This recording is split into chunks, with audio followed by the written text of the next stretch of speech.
Hello. We will look now at the idea of applied arts, the category applied arts. Let us first try to understand what is applied arts. Applied arts is something where you apply the sensibilities of art to the everyday practice, right? The application of art, right? So, in this sense, whatever images, objects, designs that one produces, which would serve a purpose, which would serve a function, which would not only kind of serve as a isolated art only for the sake of experience or for the sake of visual pleasure. Applied arts are the application of design and decoration to everyday objects to make them aesthetically pleasing. So, you have function, but at the same time the objects that are used every day, right, the functional objects, but they are made to look aesthetically pleasing, where you need application of artistic sensibilities, right. So, you can actually very well make a table or an object of use, everyday use, but when will it becomes aesthetically pleasing? When will a particular object becomes attractive, or a particular dress becomes attractive, or a particular house becomes attractive? When you actually apply certain aesthetic sensibilities, when you apply certain artistic sensibilities in designing that, then you are applying art. So, those practices are part of the category called applied arts. Okay. The term is applied in distinction to fine arts, where fine arts is only for not function, but for the visual pleasure, right, or the pleasure of the senses, not the function, but the pleasure of the senses, visual, sensual, different kinds of pleasure of the senses. But the term applied is distinct from the fine arts, which aims to produce objects which are beautiful or provide intellectual stimulation. Like fine arts are objects which are beautiful and provide intellectual stimulation or the aesthetic stimulation. But when it comes to applied arts or the objects of applied arts, it has a combination of visual pleasure, but also the functional utility. So, this is broadly a sort of idea of applied arts. So, when it comes to applied arts and what kind of practices and streams you have in applied arts, particularly if you look at as a conscious practice, emerges in the 19th century, when you have a height of industrialization happening, when you have excess amount of goods produced, when you needed advertisements, when you needed publicity of the goods that are produced, the objects that are produced, but before the publicity, where commercial art comes, but before that you have different practices, specialized in the 19th century, and that continues even more into the 20th century, right. For example, the industrial design. Before, industries produced objects on their own, like with basic design, without implementing, without consciously employing any artistic sort of a employment, right. So, in the mid 19th century to late 19th century, you have artists consciously started designing, or you have design schools being established in the mid 19th century to train designers who would design objects for the industrial reproduction. Remember, when it comes to industrial production, your design should be in such a way where it can be produced in hundreds in numbers, right, or thousands of numbers. It cannot be one particular piece, So, unlike art object, where art object, a sculpture, painting, or a particular tapestry would be only one piece. Okay. But when it comes to industrial design, you need to design a particular chair or a particular vase or a kettle or any object that needs to be designed in such a way that it can be produced in mass, which is why it is called mass production, right. So, that is industrial design. Another is graphic design. So, graphic design is part of the publicity practices, right. So, you need to create interesting imagery, visual imagery, which will talk about the objects that are to be sold, right.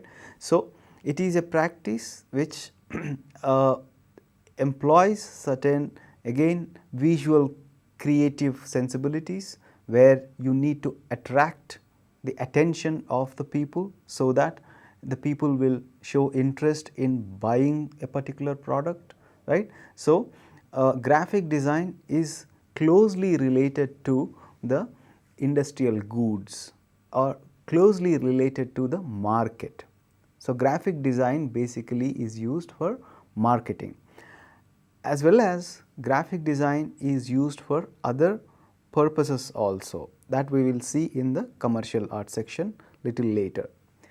So, another aspect of this applied design or applied art is fashion design, and we are very well aware of the practice of fashion design. So, you can very well wear something that which is functional, but you choose to wear something that which is very good looking, because that is a part of the larger design practice, that is part of your own taste. So, in all these practices, taste becomes very important. When it comes to design, it is the taste of the person who is designing related to the taste of the production and the taste of the consumer, the person who is buying something, right. So, fashion design is also part of the, it can be called as one of the applied art practices. Another is interior design, which is similar to fashion design in terms of practice, where you can have a room, but you can have a very good looking room. So, you design that room, right. So, you use different aspects, like color harmony, like different design elements and different principles of design, like combination of colors to combination of materials, different kinds of materials like maybe glass, wood, or aluminum, or other kind of ceramic, or different kinds of materials, and you can choose what combination works better, right. So, this choice and this idea of practicing this choice is part of the art in the applied context, right. You are applying those sensibilities. Another important category is decorative arts. Decorative arts is actually something that which is very old.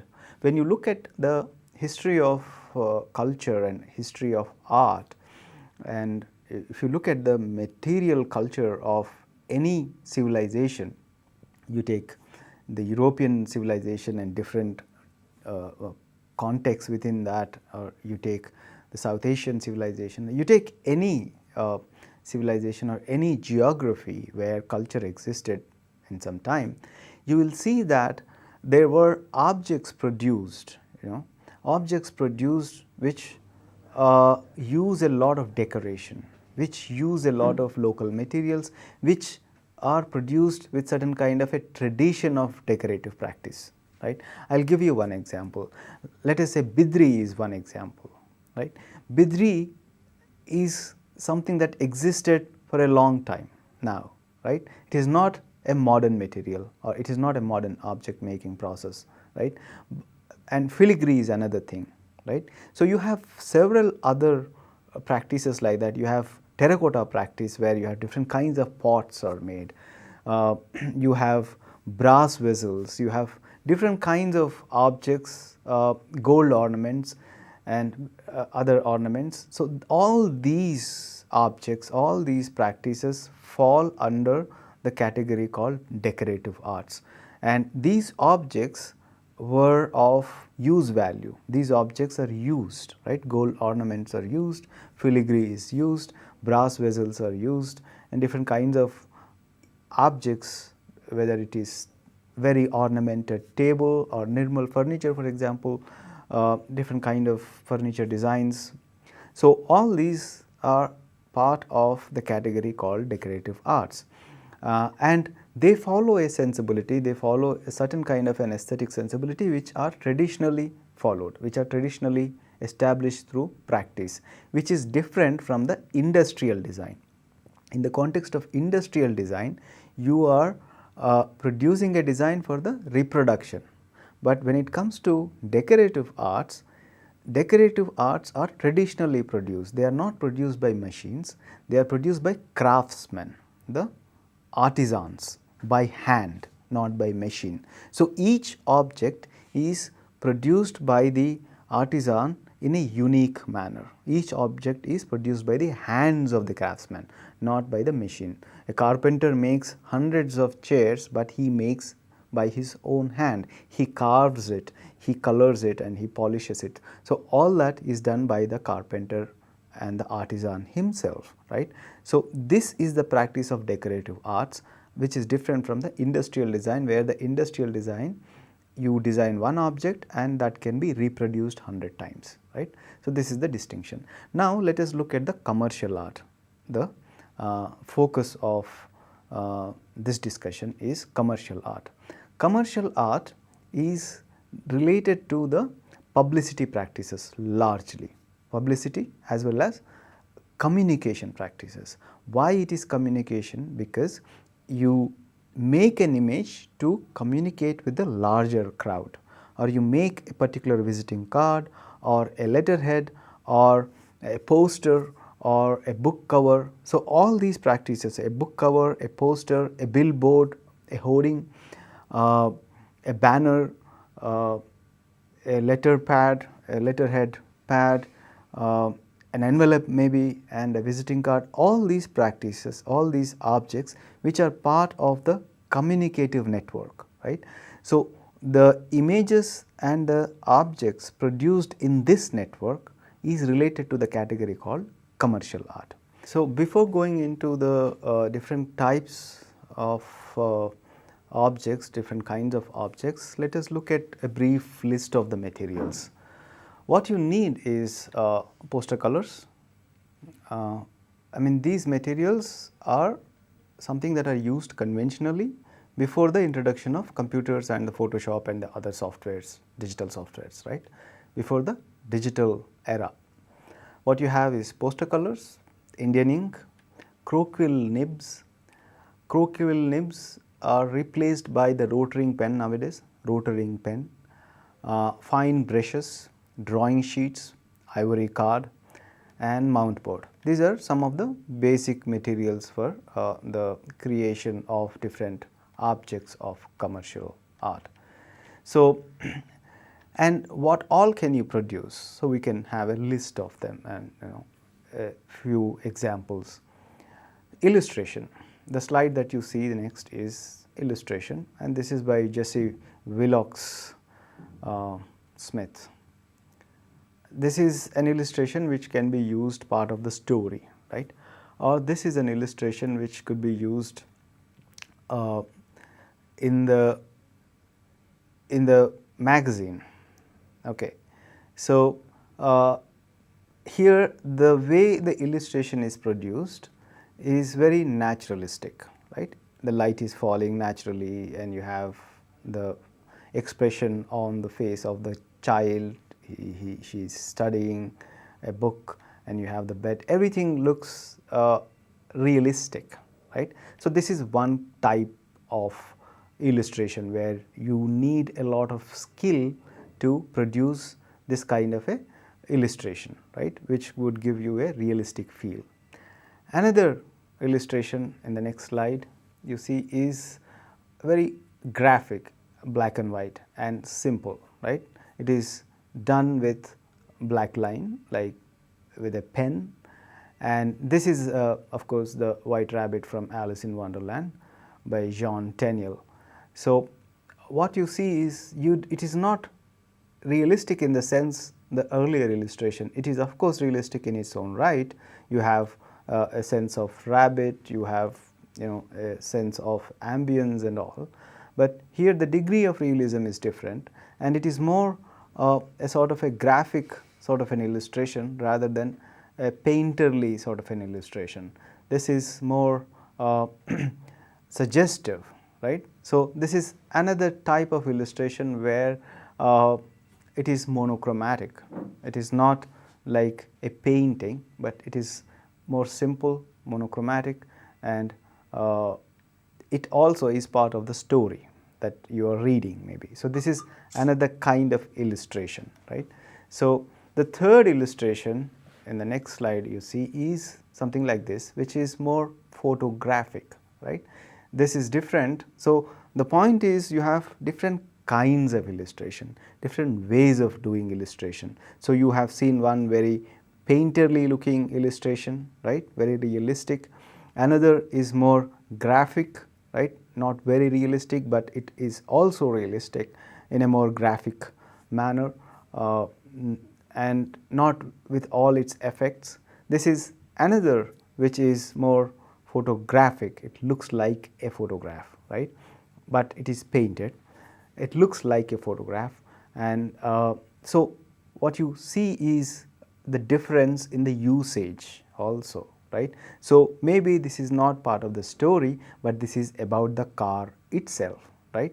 So, it is about the details of the car, so the interior structure of the car, right. So, this is more closely for the publicity of the car, right. So, it is not about anything that you hear or a story that you attach with it, but the story here is about the car itself, right, and you may have details added above and below, and it can go inside a magazine or a billboard or a poster, right. So, you can use it for different purposes, but the earlier illustration, for example, the rabbit, it would not be able to, you cannot use it, for example, in the hoarding, in the billboard, right. So, the illustrations that you have something like this, it has a wider sort of usability, right.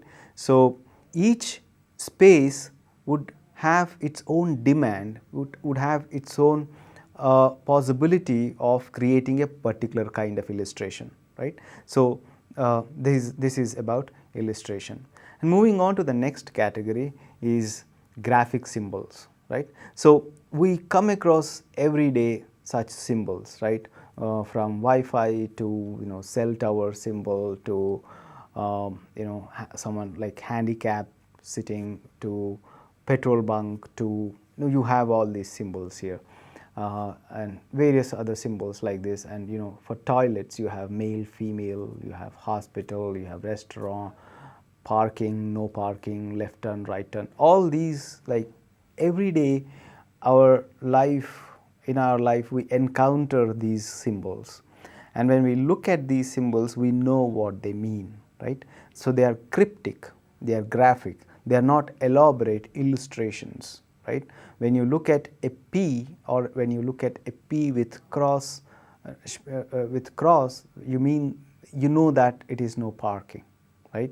When you look at the icon of the petrol machine, you know that there is a petrol bunk nearby, or when you look at this bed with a human being on it, you know that. So, what they do in our daily life is they sort of compress a larger story, compress a larger meaning, a bigger meaning into simple sort of symbol.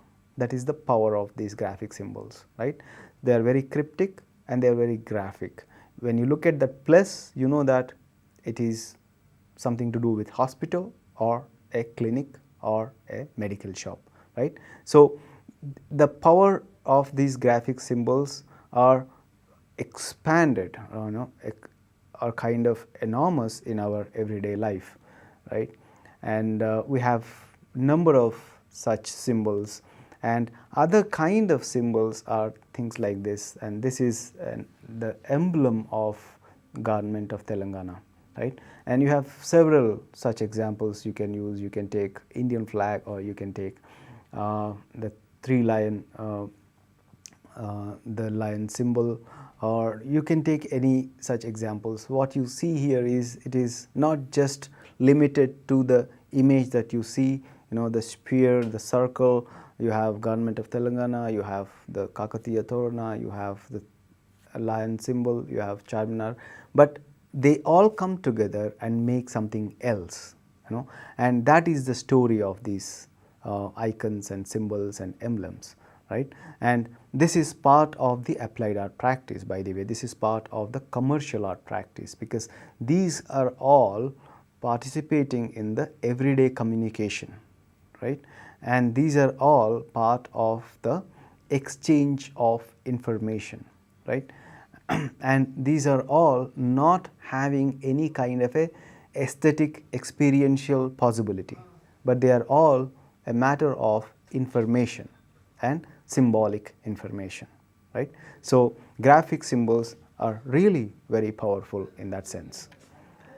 And a practice is the graphic design, right? So we have seen graphic symbols, but graphic design is also very sort of an important practice. And this category, I mean, this sort of a name called graphic design, it is something that which connects many practices actually. If you look at, for example, look at this slide on your screen where you have an aeroplane. It's a Boeing American aeroplane, and what you see here, you have an entire design in front of you, right?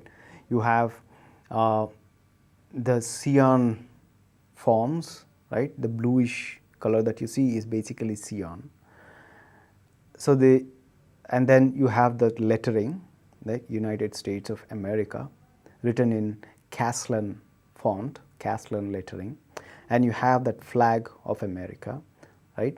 And so all these were basically designed by different people at different points of time. The letters were designed by Caslon, the flag was designed by someone else, the cyan, this forms was introduced by someone else, right? But a designer, the designer here is Raymond Loewy.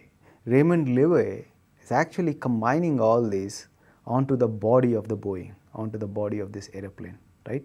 So this is designing. You can have different elements, but in what way you combine them is something that which is called graphic design, right? You don't create them always, but you use existing sort of forms, and the combination is very important. The combination is something that which is related to the idea of creativity. So how creatively and how interestingly, and they should be visually appealing, right? That is important. It should have a visual appeal. It should look visually good, right? So this is the practice of graphic design, and it is not about the artistic originality, but it is about this particular creativity of combination, right? So moving on to the other example, where something like poster, where you have graphic design coming together, but also a particular form, right, of advertisement and publicity. This is a very famous poster, of this famous film called Mother India, right? So how is the poster designed? Right in the front, right in the foreground, you have the protagonist, the female protagonist is shown. Nargis is holding the plough and she is pulling, right? And it goes very well with the image Mother India, or the text Mother India, right? The suffering mother, and the idea of nation, the image of mother and the image of this female figure, they all come together, right? And at the background you have a sort of a landscape with cows and bulls, right? so which kind of relates with what the figure in the front is doing, right. So it is very iconic in the sense you have the figure right in front of you as a very strong image, and this strong image captures or captured, at least at that point of time, the patriotic zeal, the patriotic inspiration of the times, right. So this is a powerful image, right. So this is another kind of design practice, graphic design. So how do you place the image? How do you make it more powerful, impactful? Because remember, this is a film and you should have more people coming to watch the film. That is the idea of the poster, right. The poster, different from illustration, illustration is something that which correlates the text, correlates the story. But poster is something which should create a sense of interest, which should attract your attention to sort of go for it, or go for the film, or buy that car, or buy that object, or buy that product, right. So the poster should create a sort of a curiosity, right. And this particular poster has this intense sense of curiosity that can create for the audience, for the people, and that leads to going to the film. So it is commercially inclined, but also the creativity is very interesting when it comes to poster designing. Let's move to the other poster, which is not a film poster, but which is the poster for tourism, let us say, where this is late 19th century, where tourism was still largely conducted through sea, the international tourism, and steamers and big ships were the vehicles, right. And you can see it here. You have a lady, a bourgeois looking lady holding this huge steamer, and you have the sea behind her, right, and she is smiling and she is happy, right. So this poster is about the celebration of journey, celebration of travel, right. You can see that, and it is also about the luxury of that celebration, right. And you have the flags at the back which sort of tell you about the place that you belong to and the place that you are going to, right. So this is again creating this sense of curiosity, this sense of desire inside you, right. So the publicity material or the publicity practice deals with the creation of desire or the expansion of desire, right. So this is one of the examples, and we can have a range of examples like that. Now this is an ad for Selecto. It's a drink, it's a champagne, and you have Selecto on a tablecloth, and then Selecto written as an epic, as a sort of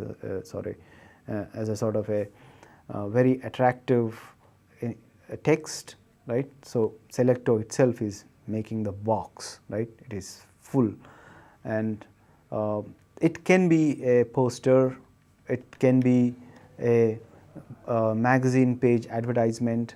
So you can use it for several purposes, but also you can see illustration here. The idea of illustration is also here when you look at the bottle and the combination of the text and the bottle and the flat background, So you don't have anything excess, but you have only this bottle, you just consume. You don't need to think about beyond that. So these goods basically, unlike travel, unlike let us say the Mother India poster, you have these consumption goods, the consumable goods are really cryptic, really focused, really you don't have anything beyond it. So that kind of an effect. So this is another example, Orange Crush, a drink, right. So you have two designs of it, and the bottle looks orange, and you have the text that is written on it, right. So the design has changed through time, and it is used for different purposes. you have on the left, it is basically a door handle, you can push the door, and on the right side it is basically a barometer. Okay, so you can use it in your house or somewhere, but it is not the actual bottle, but it is barometer which is attached to this bottle of the crush bottle. Another example is this very interesting poster, Coca-Cola poster by Steve Wilson, right? It's a very celebratory sort of a poster, right? The dominant red background, and as if everything is coming out of this bottle of the Coke, and it is spreading the entire space. It's a very interesting poster. It can be a poster largely, or a magazine illustration. So apart from these, another important area of publicity practice, the applied art practice happens in commercial art sector, is the magazine cover designs and book cover designs. But this is an example. The New Yorker was a magazine, and this is an example from 1934. So this text is very epic, and New Yorker maintained this particular kind of a design logic where you have the text, the name on the top, and consistently this has been the design where, and you have sometimes photographs, but mostly these are illustrated paintings of people, of streets, of different kinds of scenes of New York itself. So all these images that you see on the cover pages of New Yorker, you will see the images related to the New York City itself, right? This is another example, the Art and Industry magazine cover, two different covers.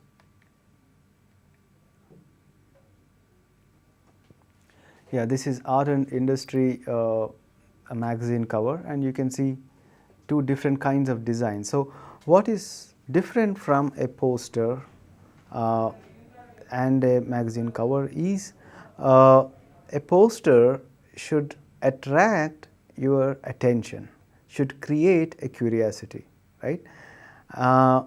And a poster can have the amount of information which you can get, which you can read in the time that you have, right? So maybe you are walking in the street, and when you look at a poster, you cannot spend a lot of time to read that poster.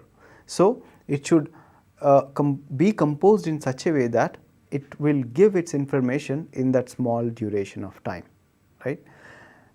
When it comes to something like this, which is a cover design, where you can have a more intense, more engaging sort of a design, where one can spend more time looking at it in terms of image and text.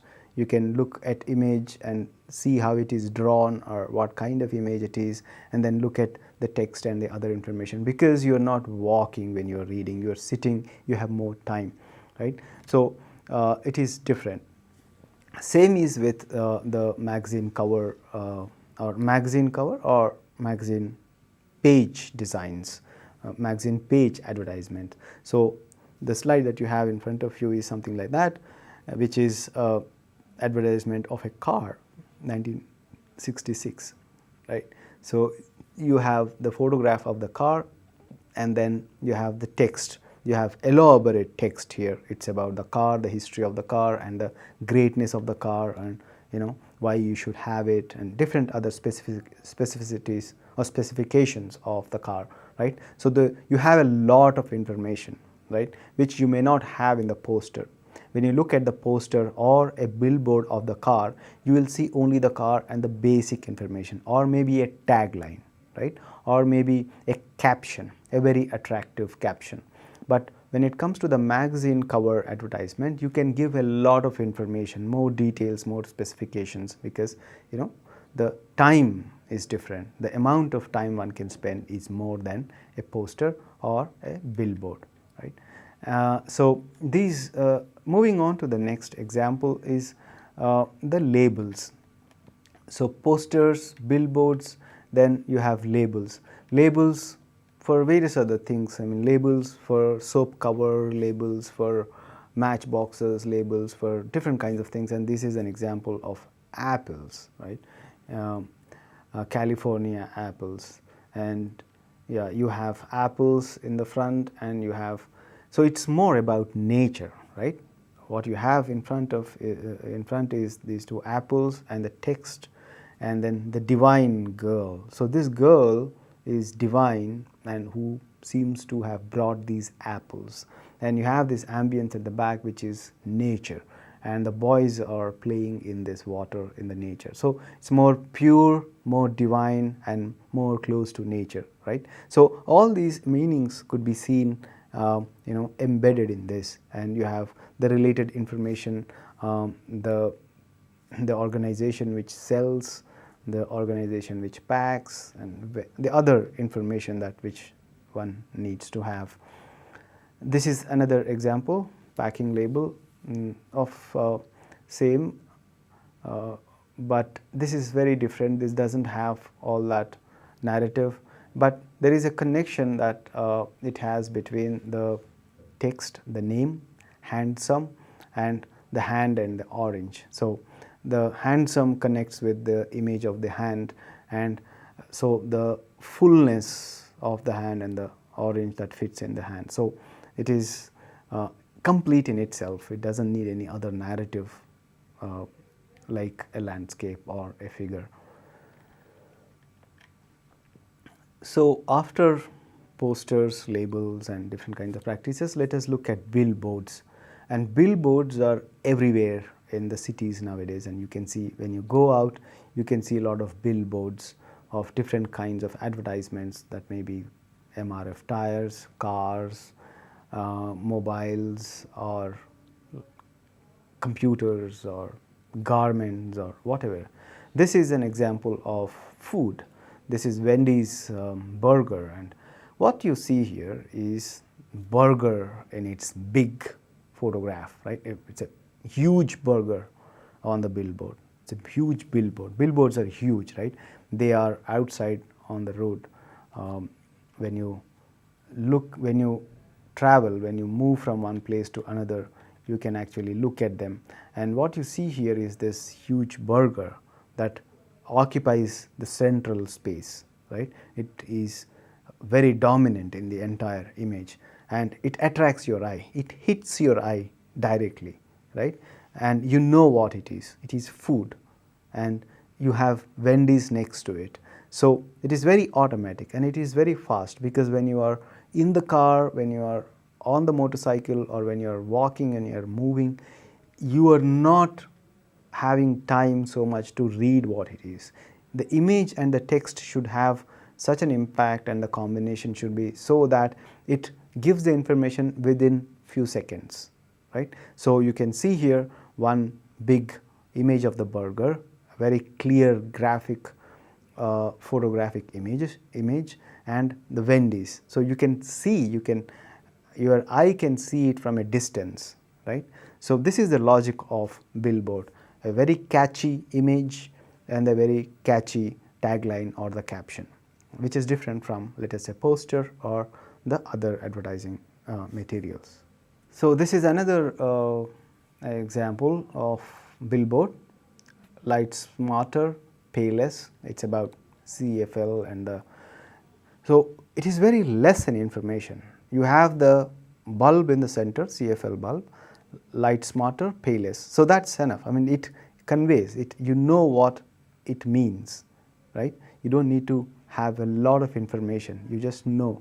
And another point one needs to note when we look at these things is, when you look at these billboards, you know that you can see them also in the magazines, also in the TV or everywhere, because these are ubiquitous images. These are everywhere, right? So the composition of the design of the billboards should be like crisp, shorter, and very catchy, right? Next image is from India, where you have another billboards. This is about the phone, and you can see the size, you can see the information, it's same, you have the information of the company, you have the phone, and you have the people who are using it and why it is important. This is famous, you should buy this because this phone has a big megapixel or huge camera, it's a very great camera, which is why instead of talking, these female figures that you have, they are basically taking photographs and maybe selfies, right? So it's very clear why this phone is good for and why you should buy it, right? So these are billboards, and nowadays the slide that is on your screen now is of digital billboards, right? And nowadays you have digital billboards very are coming into practice and expanding their range, and this is from New York actually, but we also have in the cities, not very extensively, but they are also being used and designed for advertisements. So the same logic, but digital or billboards are more attractive. They have a more crispier, more sharper image intensity, in the sense the more than the text and the information, it is the image that occupies a lot of space. So that is, I think, that is what we can see in the digital billboards. The image becomes more crispier, more attractive, and more sharper. Moving on to the next category, that is letterheads. Letterheads, as you can see on the screen, these are basic things for office purpose, for different kinds of usages, but for commercial purpose, for institutes.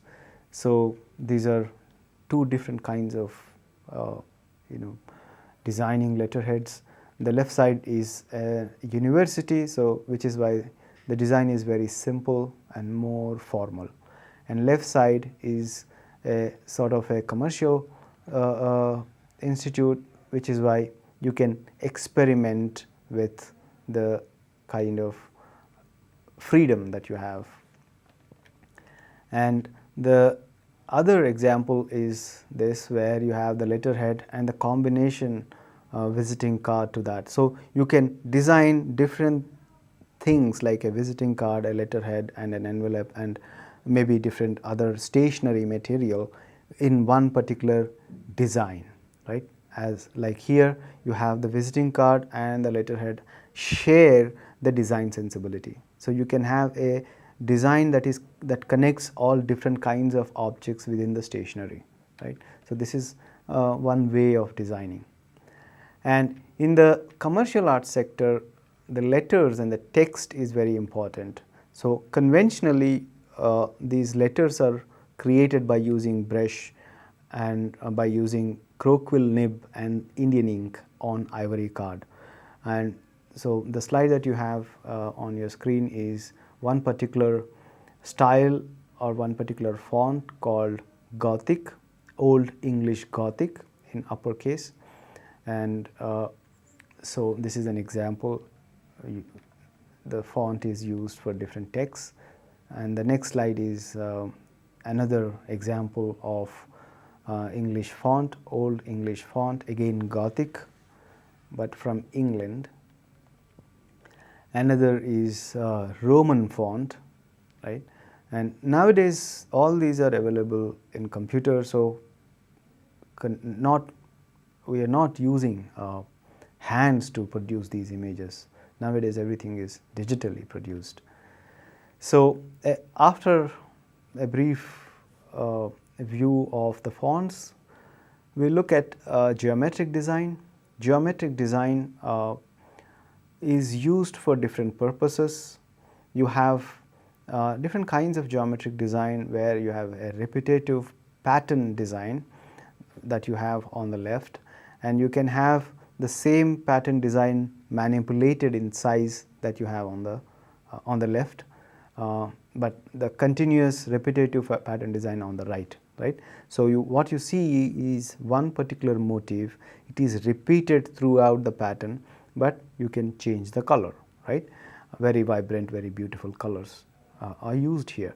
And on the left you have one particular motif, but that motif is repeated with varying dimensions, with varying sizes. The sizes change. So two different kinds of geometric pattern. Geometric pattern can be used for backgrounds, for fashion, for clothes, for wallpaper, for different purposes, and for envelopes maybe. And so we have seen these two different kinds of geometric design. One is the repetition of the same motif, another is the repetition of the same motif but with varying dimensions. The next slide is about the random geometric design, and the random geometric design is you don't repeat it samely, but you sort of repeat a motif and you sort of use it in a random manner, right, without a particular method of repetition. So this is an example of that random geometric design.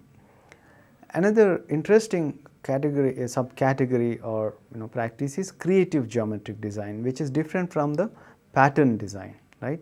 So this is the example where it is the geometric form that is used, geometric shape, but they are placed in such a way that it creates a very interesting design, a very interesting image. It is very unconventional in look, it is not like pattern design, but it creates a more abstract sort of a sense, abstract sort of a image. Another category in this design is creative design, and creative design is something that which is newly categorized in one way, because creativity is something that cuts across all these practices. All these images that we have seen are part of the larger creative engagement, creative design. But anyway, creative design is something where you combine different things to create a very effective, impressive visual image, right. So this is an example of creative design where you have bulbs used here, and one bulb shows that the glow of creativity. So you have different kinds of things happening, and you have different meanings, and you can use different sort of objects and their own associated meanings, and the combination would create another kind of a narrative. So the next is another example of creative design. You see here there is a box, and from the box you have different things are coming out. You have birds and a horse is coming out, and these are basically paper objects, like paper made. The horse is made out of paper and the birds are made out of paper. Maybe this is about a particular craft, the paper craft, paper molding craft, and it is a design for their advertisement. So this could be that. And the last but one slide is this, where the curd, it's a very interesting design. The curd is placed in this particular sort of a bowl. The bowl is it looks like an open strawberry, right. It is not strawberry, but it is a bowl made out of particular material which looks like strawberry. So this is an advertisement about yogurt, but flavored yogurt.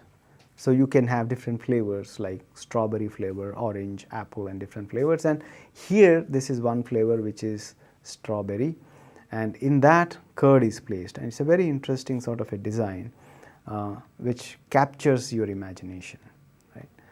This is the last slide, which is not about commercial design, but it is definitely linked to the idea of design. This is interior design, where you can see how the stairs are constructed, and it is as if it is very naturally going into that circle in the center, and the stairs are created with different material. The material looks like wood, and they appear as if these wood roots are going directly into this circle as if the circle is sucking it in. It's a very interesting sort of a design.